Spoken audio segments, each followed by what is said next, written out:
বিসমিল্লাহির রহমানির রহিম। মঞ্চে উপবিষ্ট অত্র অনুষ্ঠানের সভাপতি, জেলা, উপজেলা এবং পৌর বিএনপির বিভিন্ন স্তরের নেতৃবৃন্দ এবং আমার সামনে উপস্থিত অত্র এলাকার সুধীবৃন্দ, আসসালামু আলাইকুম। আশা করি আপনারা সবাই ভালো আছেন। আপনারা অনেক কষ্ট করে এই গরমেতে ধৈর্য সহকারে আমাদের কথা শুনছেন, এই জন্য আপনাদেরকে জানাই আন্তরিক মোবারকবাদ। আসলে আজকের এই দিনটার যে তাৎপর্য এবং কি কারণে বাংলাদেশ জাতীয়তাবাদী দল 1978 সালে 1 সেপ্টেম্বর গঠন করা হয়েছিল, তার কিছু প্রেক্ষাপট ছিল। তার কারণ বাংলাদেশ স্বাধীনের পরের থেকে বাংলাদেশে যে রাজনৈতিক অস্থিরতা বিরাজ করছিল সেটা খুবই দুঃখজনক, যার জন্য 1975 সালের পর প্রেসিডেন্ট জেনারেল জিয়াউর রহমানের হাতে তখন ক্ষমতা হস্তান্তর করা হয় এবং ওনার কাছে শাসনভার আসার পর তখন উনি বুঝতে পারেন যে দেশে যে একটা রাজনৈতিক অস্থিরতা এবং সবার মধ্যে একটা বিভেদ, সমস্ত কিছুকে একত্রিত করার জন্য উনি সমাজের সকল পেশাজীবী লোকজন নিয়ে একটা দল গঠন করেন। সেটাই হলো এই বাংলাদেশ জাতীয়তাবাদী দল।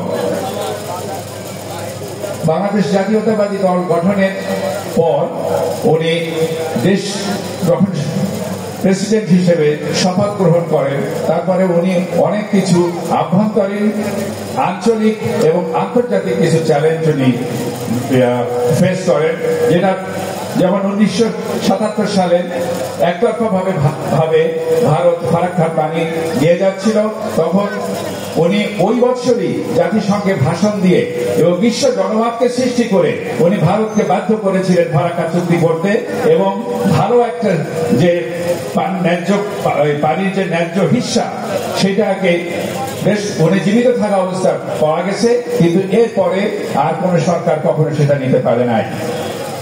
তারপরে যদি দেখি আমরা পার্বত্য চট্টগ্রাম যে অশান্ত জনপদ, যেখানে 1974 সালে শেখ মুজিবুর রহমান রাঙ্গামাটি স্টেডিয়ামে গিয়ে ভাষণ দেন এবং পাহাড়িরা তার কাছে কিছু দাবি দেওয়া চায়, তখন তিনি বলেন, আমি পাহাড়ি বুঝি না, আমি বাংলাদেশের সকলকে এক জানি, সবাই বাঙালি।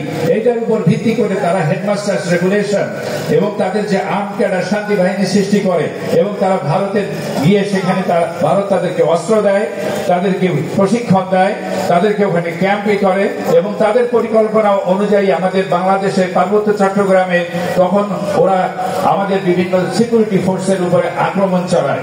এই পরিপ্রেক্ষিতে প্রেসিডেন্ট জিয়াউর রহমান চিন্তা করলেন, এই ভূখণ্ডকে আমাদের ধরে রাখতে হলে একটা কিছু করা উচিত। তখন সমতল ভূমি হতে সমস্ত যেসব ভূমিহীন লোক ছিল তাদেরকে পার্বত্য চট্টগ্রামে নিয়ে সেটেল করেন এবং তারপরে ওখানে তারা বসবাস করতে করতে এখন যে ডেমোগ্রাফিক সার্ভে করা হয় সেখানে বাঙালি এখন বেশি হয়ে গেছে এবং সেই ভূখণ্ড এখন আমরা ধরে রেখেছি।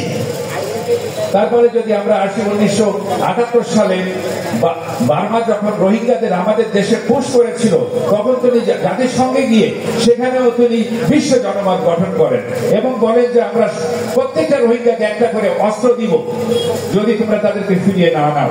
ঠিকই বার্মা তখন ফিরিয়ে নিয়েছে। আর এরপরে আমরা যে huge influx of Rohingya into our territory, সেটাকে আমরা ওয়েলকাম জানাই, দেশকে আমরা কলুষিত করে মাদার অফ হিউম্যানিটি এবং নোবেল প্রাইজ পাওয়ার জন্য আমরা বিভিন্ন জায়গায় চেষ্টা করেছি। এটাই হলো আমাদের দুর্ভাগ্য। আমরা যারা এই যে দলটা, এই দলটার যে ভিত্তি, যে ব্যক্তি দ্বারা প্রতিষ্ঠিত, সেই ব্যক্তির সম্বন্ধে আমাদের যদি কিছু কথা বলতে হয়, তিনি ছিলেন আধুনিক বাংলাদেশের স্বপ্নদ্রষ্টা পুরুষ। তার ফরেন পলিসি ছিল প্র্যাগমেটিক এবং সুদূর প্রসারী এবং তিনি যে স্বনির্ভর বাংলাদেশ গঠন করবেন বা সৃষ্টি করবেন, সেটার জন্য তিনি যশোরের উরসিতে খালকাটা প্রোগ্রামের মাধ্যমে বাংলাদেশে সবুজ বিপ্লব ঘটিয়েছিলেন। এটাই হলো সেই জিয়াউর রহমান, যার আদর্শ ছিল প্রতিটা মানুষকে একত্রিত করা, এক প্ল্যাটফর্মে আনা এবং একটা অ্যাকোমোডেটিভ রাজনীতি করা, বহুদলীয় গণতন্ত্র। কারণ 1975 সালের 1 জানুয়ারি তৎকালীন আওয়ামী লীগ সরকার তারা সংসদে 4th সংশোধনীর মাধ্যমে তারা সংসদীয় শাসন ব্যবস্থা থেকে রাষ্ট্রপতি শাসন ব্যবস্থা এবং এক দল এবং সমস্ত কিছু বন্ধ করে দিয়ে বাকশাল সৃষ্টি করে।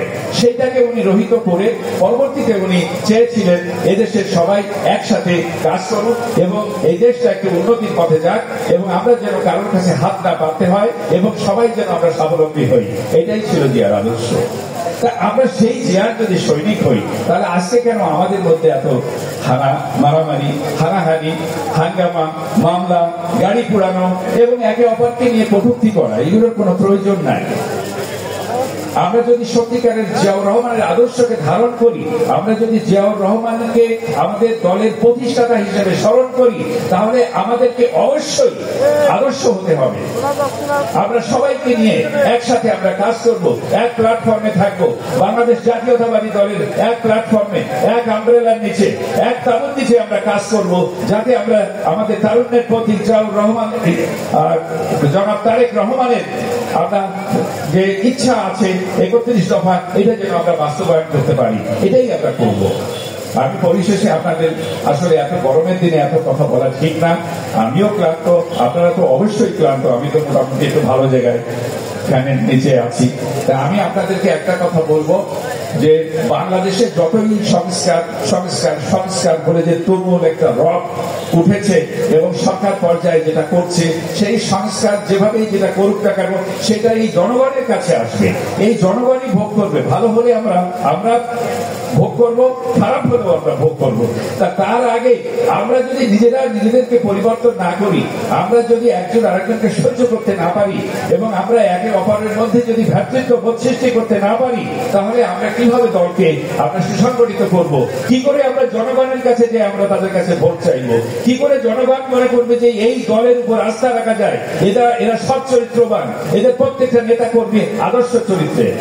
এটাকে আমাদের মনে রাখতে হবে। এটাই আপনাদের কাছে আমার অনুরোধ। আমি আপনাদের কাছে, আমি সব থেকে আমার একটু ব্যাকগ্রাউন্ড আছে রাজনৈতিক, আমি কিভাবে এই জিয়া পরিবার এবং পরবর্তীতে আমি ওই কেন্দ্রের যেসব নেতৃবৃন্দ আছে তাদের সাথে আমি কাজ করার কিছুটা আমি সুযোগ পেয়েছি, যার জন্য আজকে আমার এই আনন্দ।